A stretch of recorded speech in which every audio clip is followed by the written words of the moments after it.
بلدة المليحة أحد المداخل الرئيسية للعاصمة دمشق، حيث تكمن أهم دفاعات النظام فيها بالإدارة العامة للدفاع الجوي وفوج الإشارة القريب من طريق مطار دمشق الدولي.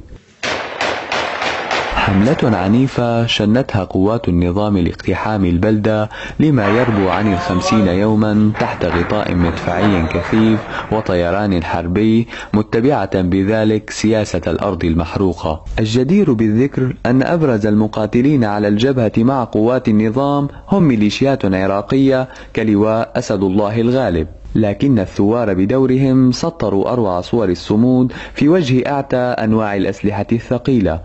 وحسب ما قال أحد مقاتلي لواء شهداء دوما أن الميليشيات العراقية انسحبت من الجبهة بعد وقوع العديد منهم بين قتيل وجريح.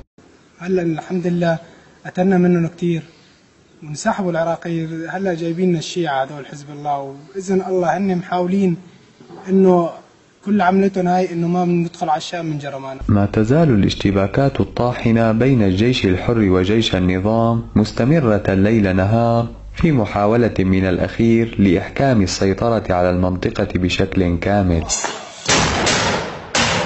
الخسائر اليومية بين صفوف قوات النظام في الجنود والعتاد دعته لزج عناصر من الجيش الشعبي الفلسطيني أيضا. صرح النظام في الأيام الأخيرة بسيطرته على المليحة، ولكن الثوار يقومون بالرد. نحن موجودين بقلب المليحة وبنصحه لا يلعب على العقل السوري. همم عالية بين صفوف الجيش الحر وثبات على جميع محاور الجبهة في إصرار تام من الثوار للتحول من حالة الدفاع إلى حالة الهجوم والتقدم نحو العاصمة دمشق.